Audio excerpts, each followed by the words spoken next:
Comenzamos en este rumbo de la mañana y como les habíamos dicho, ya está con nosotros el doctor William Ashwood, ¿verdad? Sí. Quien es doctor en psicología, terapeuta cognitivo-conductual, maestro de psicopatología de la Universidad Autónoma de Santo Domingo. Vamos a conversar con él muchos temas interesantes, así que no se pierdan esta conversación. Buenos días, doctor. Buenos días, muchas gracias por esta invitación. Doctor, gracias. Antes de todo, siempre. Ese apellido, Ashwood, dígame el origen de eso, porque donde eso no hay plátano por la mañana, eso de dónde viene eso la gente no come de qué víveres. El origen del apellido es inglés. Mis abuelos paternos eran descendientes, mi abuela era de Inglaterra, pero mi abuelo era de las islas inglesas, las islas turcas. Turcas y caicos. Entonces mi abuela hizo una visita una vez ahí y el abuelo la vio y se enamoró de ella. Afianzaron la Commonwealth. La agarró. Eso pasa. Y ahí un hombre visionario. Sí. Eso está bien. Doctor, mire, dentro de los temas que la producción nos ha sugerido conversar a propósito de cosas que siempre han pasado en la humanidad y que hoy en día todavía hay expresiones de dictaduras en todos estos países, por ejemplo en Venezuela lamentablemente, en Nicaragua hay una, en Rusia hay otra, en China hay otra, y así hay muchos países. Entonces sería bueno quizás conocer en líneas generales cuáles rasgos tienen los dictadores, o sea, cuáles conductas podemos identificar y quizás si podemos previamente ver una persona con algunos rasgos dictatoriales antes de que terminen de declararse que tienen esas actitudes. Porque, por ejemplo, hay mucha gente que dice que Bukele tiene rasgos de dictador. Entonces, ¿cómo uno puede desde la psicología interpretar, identificar este tipo de conductas? Fíjate algo, nosotros como psicólogos tomamos muy en cuenta lo que serían las variables ambientales. Y en ese sentido yo creo que hay que establecer algunos criterios para uno poder diferenciar lo que es el dictador y de lo que sería un líder. Okay. ¿Ves? Incluso en una ocasión el profesor Juan Bosch escribió un libro muy leído que es Dictadura con apoyo popular. Con respaldo popular, sí. Entonces, ¿qué nosotros vemos? Por ejemplo, el líder es una persona que se caracteriza por guiar, por reflexionar y por pretender que aquellas personas que están detrás de él puedan en cierta forma superarse y caminar. ¿Ves? El dictador es una persona completamente distinta, porque cuando el líder se apoya de la mayoría de las personas para ser favorecido, el dictador utiliza el poder para mantenerse como una especie de líder sin ser aceptado por lo que serían las masas. ¿Entiendes? Por ejemplo, el caso de Venezuela. Es un caso interesante y puedo dar mi opinión ya particular. Creo que Chávez fue una de las personas que pudo tener una popularidad dentro de lo que eran algunos de los ciudadanos venezolanos. Y tenía la facilidad de haber pertenecido al ejército. Por ejemplo, él tuvo un intento de golpe de Estado, fue apresado y luego después llegó a tener el poder, pero se manejó de una manera menos agresiva y menos, ¿cómo se dice?, imperativa, que como lo está haciendo el actual presidente de Venezuela ahora, que no tiene ningún liderazgo por ningún lado. E incluso ha hecho que la mayoría de los ciudadanos venezolanos no participen en las actividades sociales de Venezuela y que se vayan exiliando hacia otros países. Por ejemplo, actualmente yo estuve por Colombia y veía que los colombianos decían, bueno, es que hay demasiados venezolanos en Colombia. Y así tú lo vas viendo en todos esos países 8 cercanos. millones de venezolanos hay fuera. Exacto. Entonces yo relaciono eso de una manera muy particular con lo que pasaba en la época de Trujillo aquí en el país. Había más exiliados intelectuales fuera del país que lo que podían haber dentro del país. ¿Pero por qué? Por un temor. Por un temor al poder y a la utilización de una manera inadecuada de ese poder como consecuencia del dictador. Si tuviéramos un líder, eso no sucedería. ¿Por qué? Porque el líder buscaría la forma de manejarse dentro de la población para que existiera una especie de equilibrio entre las decisiones que se toman. Mira.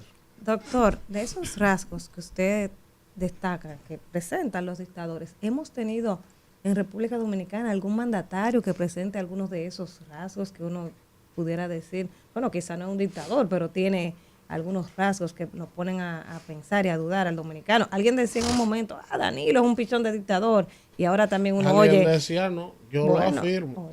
Y hay gente que dice, por ejemplo, de Luis Abinader, que es un dictador, que se está disfrazando de no sé qué. Entonces, ¿usted ha visto rasgos? Bueno, particularmente no. En los políticos dominicanos no hay. Hasta ahora no. Sí he visto una forma de gobernar de manera autoritaria, en el cual, hemos tomado la decisión y por ahí nos vamos, pero eso no es como una especie de dictadura, porque en realidad el rasgo dictatorial se fundamenta más en el uso del poder, pero no solamente en el uso del poder, sino en el apoyo de las Fuerzas Armadas que tú puedas tener o de los militares que tú puedas tener para que se cumpla lo que tú quieres y que el pueblo no está de acuerdo. Víctor. Ahí, en Francia, en la Revolución Francesa, uno de los reyes que había por ahí llegó a plantear l'état c'est moi, el Estado soy yo.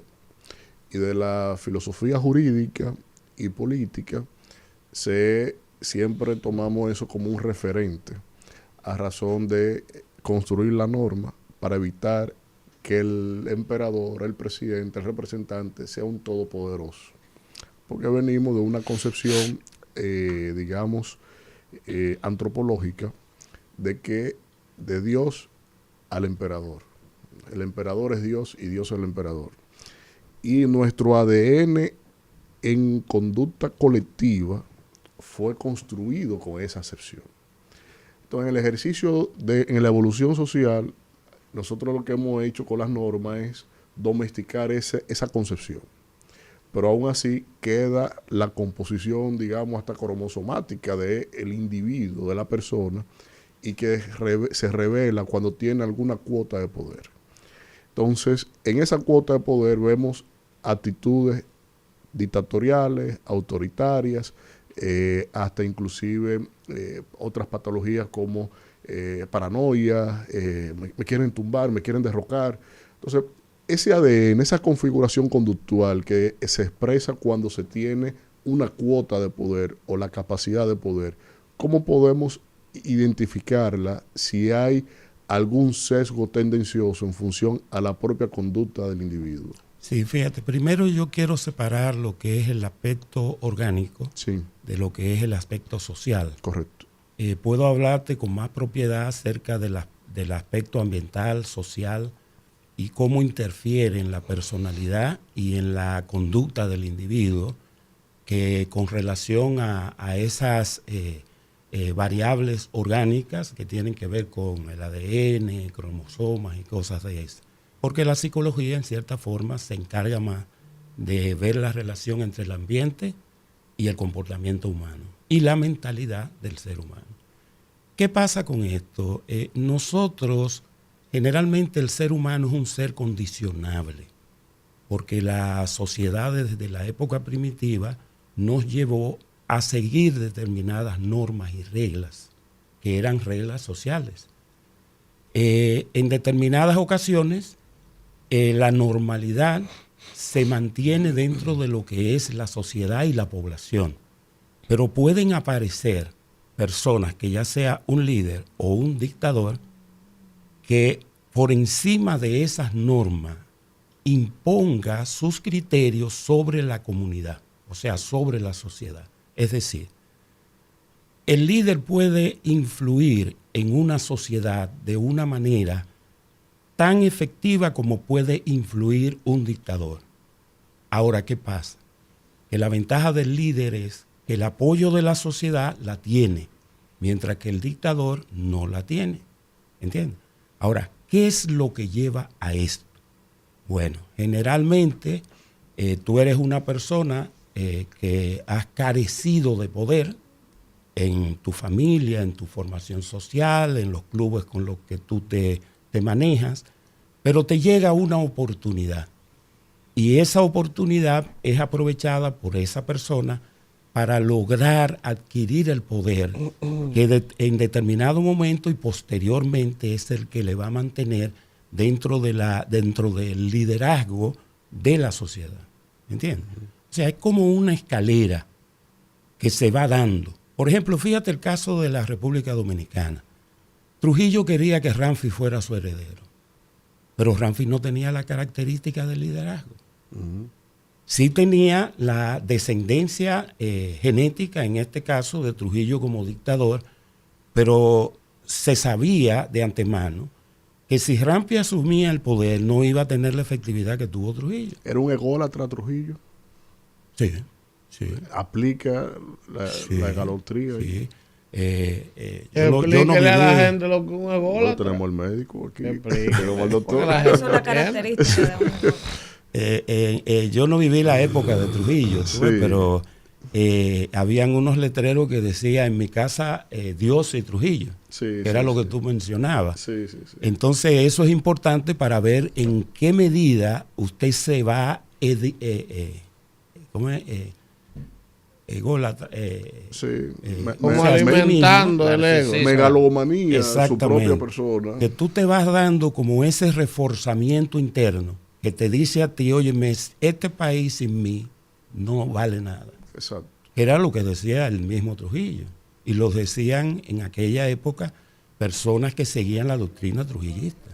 Elías. Doctor, ¿cómo puede las masas seguir a una persona que se ve que tiene problemas? Por ejemplo, yo veo a un Maduro que vive cometiendo muchísimo hierro, que no sabe hablar, que un bendito loco, por no decir un maldito, y la gente lo sigue. O sea, ¿cómo puede suceder que gente pensante siga a un loco? Ya. ¿Eh? Eso es interesante lo que tú estás planteando. Y por ahí me voy. Por ejemplo, ¿por qué seguían a Hitler? Porque Hitler fue un líder mundial que llevó a la humanidad a una guerra. ¿No ves?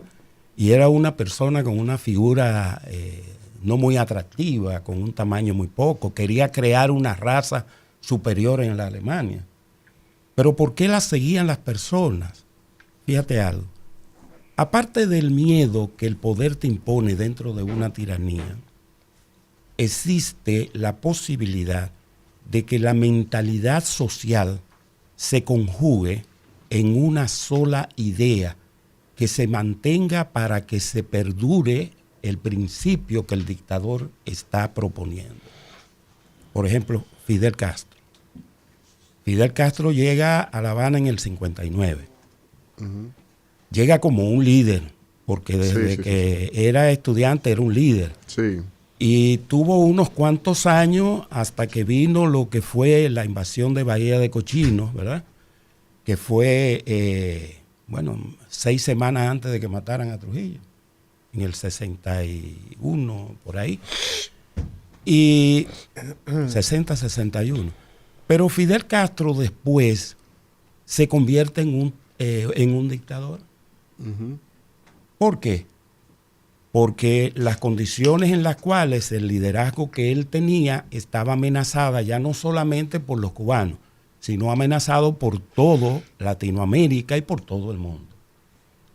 ¿Qué hace Fidel Castro? Genera un nacionalismo en Cuba, donde cada vez que había un problema mencionaba que los norteamericanos querían invadir, que los norteamericanos querían quitarle el poder. ¿Y qué hacía esto? Bueno, que iba unificando en cierta forma. Psicología de las masas. Exactamente. Iba Iba unificando la mayoría de las masas dentro de Cuba, pero una gran parte de la población cubana también se exilió. ¿Entiendes? Se fue. Y yo creo algo, fíjate algo. Por ejemplo, al leer el libro de de este autor, wow, se me fue el nombre ahora, que escribió un libro sobre el Papadoc en Haití y luego después estuvo aquí cuando mataron a Trujillo, Didier, que no recuerdo ahora bien. No, ese no lo conozco. Sí, se llama Trujillo, el fin de una tiranía. Se llama el libro, pero el apellido como que no me sale ahora. Esa persona mencionaba que en su libro que para que pudieran terminar con Trujillo, la ejecución de Trujillo tenían que hacerlo los mismos dominicanos. El fin de una dictadura era de Bernardo Vega. No, ese no. El fin de una dictadura no es. Sí, Trujillo, fin de una dictadura, Bernardo Vega. Sí, pero hay uno de la tiranía, Trujillo, fin. Bueno, no sí, lo recuerdo. Sí, claro. Después, ahorita, a lo mejor me recuerdo y te lo digo. Sí, Papadoc. Pero él decía que para poder salir de la dictadura de Trujillo, el pueblo tenía que envalentonarse y ejecutar y eliminar al dictador. Fíjate que aquí habían una serie de exiliados intelectuales contrarios al régimen trujillista. Y sin embargo, quienes eliminan a Trujillo, ¿quiénes son? Gente que estaban al lado de él. Claro. ¿Entiendes? Doctor, yo quiero hacerle dos preguntas con relación a este tema tan interesante. Lo primero es saber si está comprobado que genéticamente, o sea, se transmiten esas distorsiones psicópatas y psicológicas de un dictador en su descendiente. O sea, Trujillo un dictador, Ramfi tenía que salir dictador por alguna influencia genética. Si eso está demostrado, eso por un lado. Y lo otro, el tema del poder. ¿El poder, doctor, cambia a las personas o realmente revela lo que siempre fueron? Porque usted escucha a mucha gente que dice, pero fulano antes de que lo hicieran ministro, venía a mi casa, era amigo mío, era un tipo cordial, visitaba el barrio donde se crió de vez en cuando, era una persona accesible. Y después que ese hombre le entregan ese cargo, que anda con jipeta, ya quiere cambiar la esposa, ya quiere cambiar los amigos, ya quiere cambiar los... Entonces, ¿qué es lo que provoca el poder? La sensación de poder en el individuo. ¿Lo cambia o simplemente revela lo que siempre fue? Ese siempre fue un trastornado acomplejado, pero sin la posibilidad de expresarlo. ¿Cuál de las dos es? Vamos a ver. No, fíjate, el poder trastorna, cambia a la persona. La cambia. A todas la cambia, o sea, todo el mundo. Dependiendo del nivel de humildad que pueda tener esa persona.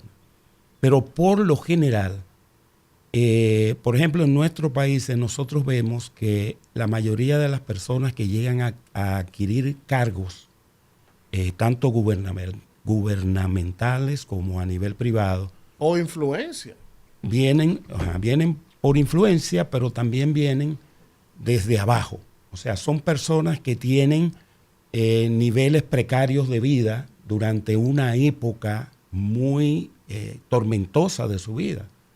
Por ejemplo, no es que pasaran hambre, pero sí tenían ciertas restricciones para poder llegar. Cuando tú llegas ahí, que es un logro personal admirable, tú has dado un paso en el desarrollo de tu vida.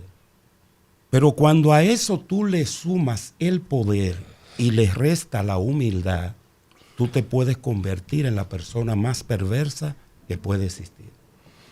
Y eso es como una norma, ¿tú ves? Porque todo aquel que va adquiriendo cierta posición, si no se deja llevar de la humildad que viene detrás del poder, óyeme, acaba con todo el mundo. Doctor, pero entonces el que no es así, ¿es anormal? No. Tiene mayores niveles de humildad que aquel que no lo es. Trata de mantenerse siempre centrado, equilibrado, pie en la tierra. ¿Qué pasa con esto? El entorno le ayuda. Sí, yo creo que los intelectuales, no es para poner una clasificación Correcto. y establecer una diferenciación, pero creo que los intelectuales tienen mayores niveles de humildad que aquellas personas que tienen un poco, son más ignorantes, vamos a decirlo así. ¿Por qué?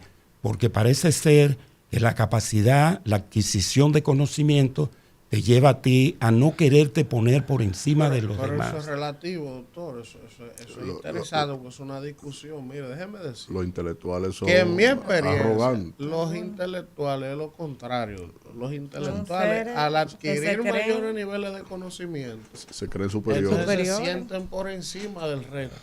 Sí, pero Y le se genera sienten- eso un narcisismo, un asunto que dice, Sí. oye, este imberbe. O sea, por ejemplo, nos ve a nosotros teniendo No sabe lo que esta dice. discusión aquí y él está viendo el programa y dice, "Cha, oye, ese loco viejo, de que o sea, esas son como características de aquel que adquiere mucho conocimiento. No todos, pero hay como una marcada tendencia, al menos en los casos que conozco, de que los intelectuales suelen ponerse un poquito ingreídos y egocéntricos. Sí, pero fíjate algo, y es aquí algo importante, no es la norma. Por ejemplo, el intelectual puede ser una persona muy crítica, pero con un contemporáneo o intelectual igual que él. ¿Entiendes?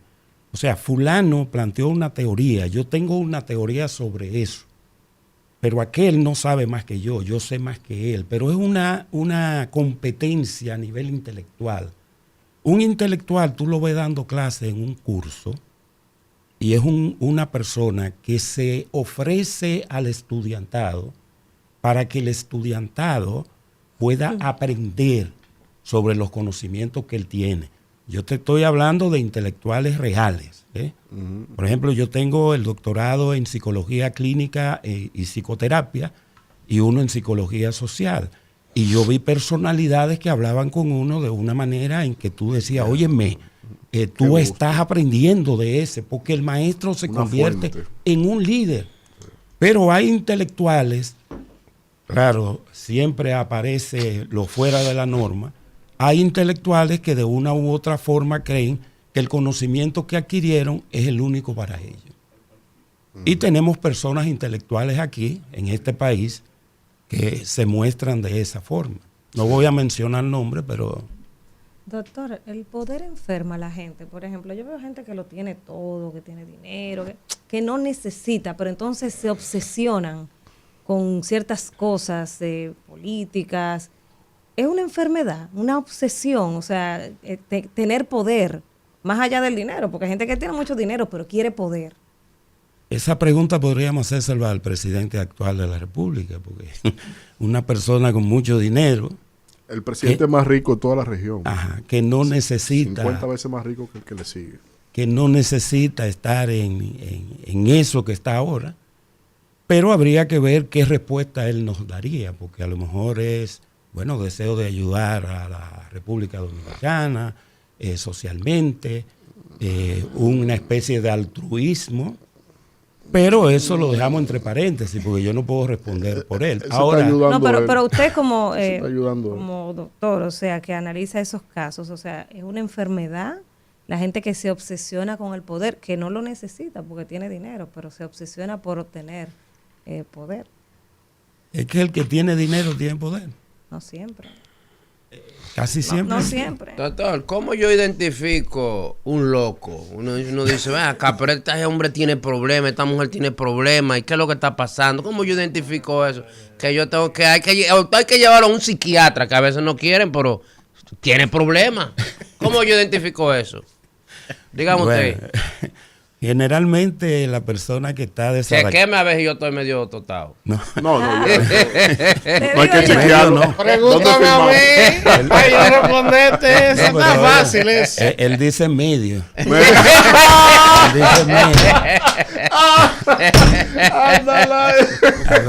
Habría Esto se acabó. habría que ver si ese medio... Medio estoy yo, doctor. Yo creo que seguro. Bueno, Ay. decía Antonio Saglur que hay más locos fuera Salud. que... Sí, No, que pero, que adentro no es del mentira, manicomio. pero no es mentira, doctor. Ahora, doctor, Sí. Pero dicen, no, deja A que él propósito responda. de eso. Dicen que los psiquiatras también tienen muchos problemas. Sí, a veces hay que deber tanto paciente y cosas, no digo yo que... No, pero No, es que los problemas nunca van a dejar de existir. O sea, los problemas van a estar ahí. Ahora, una persona desadaptada es una persona que ya como lo dije, desadaptado, no se ajusta a las normas sociales, a las normas de comportamiento y de convivencia. Entonces esa persona, producto de un desequilibrio mental, puede ir adoptando una serie de comportamientos que van mucho más allá de la normalidad. O sea, todo lo que nosotros hacemos que es considerado como normal, esta persona desadaptada lo realiza, pero de una manera exagerada.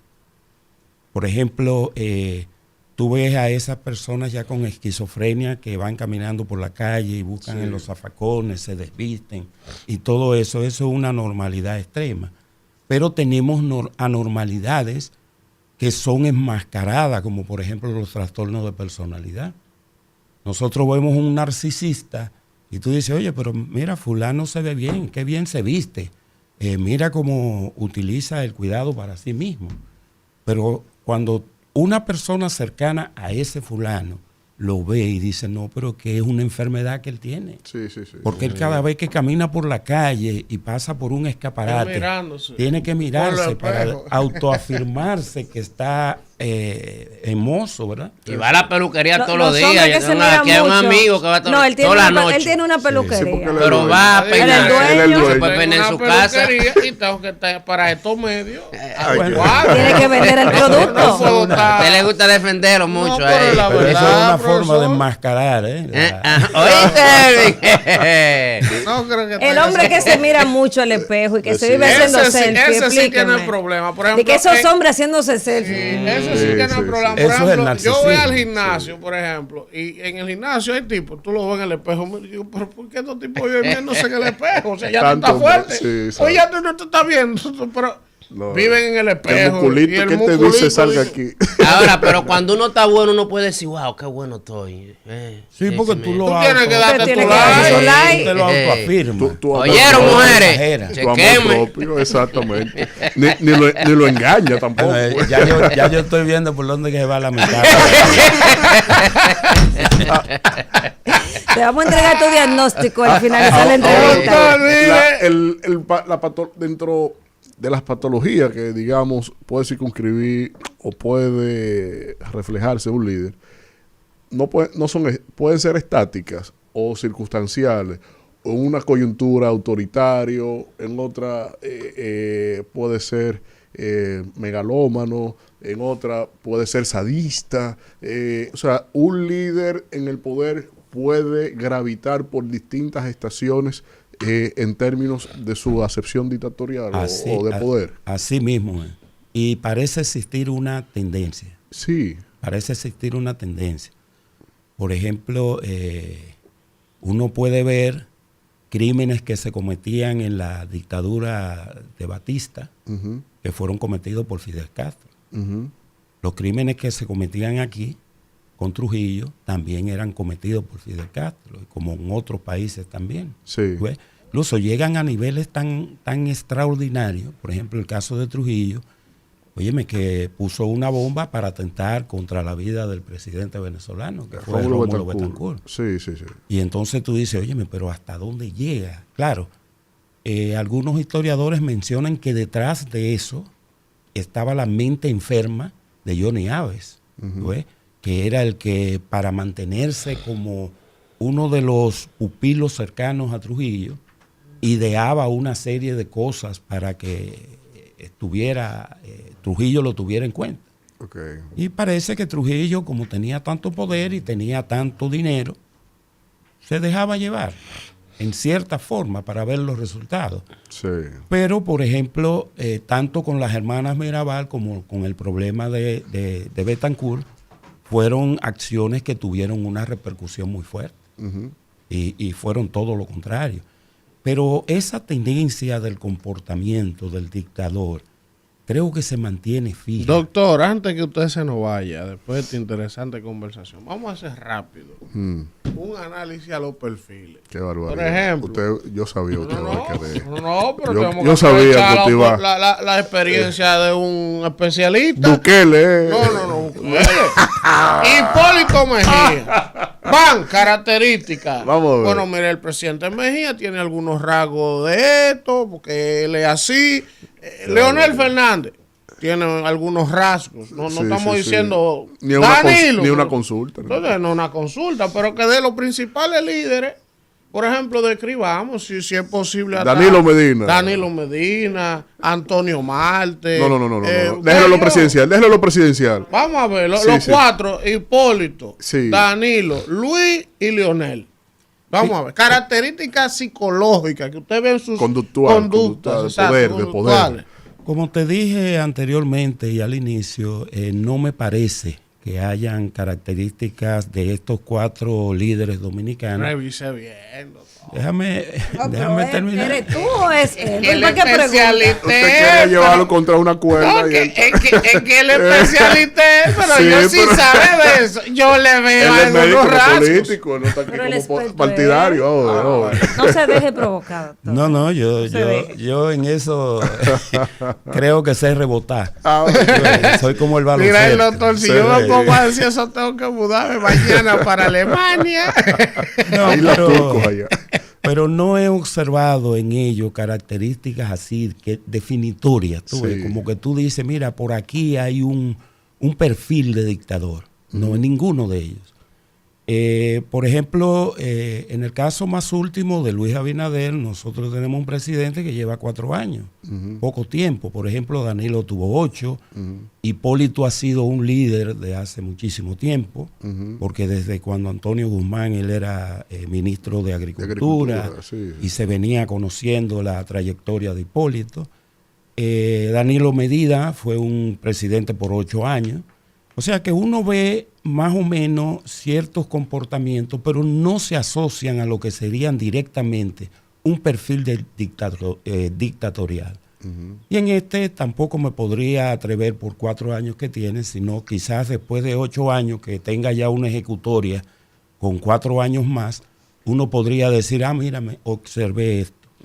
Bueno, gracias al doctor por esta Van a los psicólogos los interesante presidentes. conversación Deberían. que dijo. Deberían ir. ¿Usted Ah, conoce pero Hay una algún red. colega suyo que Gracias al doctor. que sea de almohada de consulta presidencial? Bueno, gracias al doctor ninguno. William Sansus, doctor en psicología, por haber estado con nosotros en esta conversación interesante. Ay, Vamos al contacto. Yo tengo una primicia Porque hay aquí uno que que se es va a turco. armar un lío en este país. Mira, Cuando yo presente antes de esto, se vaya, porque hay que el de decirle a la ahora- gente el de ahora es turco. que hay Vamos. que ir a los psiquiatras y a los psicólogos, porque a veces tú tienes problemas de sueño y cosas. Y No, el, de sueño el no, novio usted central, tiene más que de que hay que sueño. darte tu pastillita, pues la gente cree que Sí. si va al Vámonos, psiquiatra es un loco. Isidro.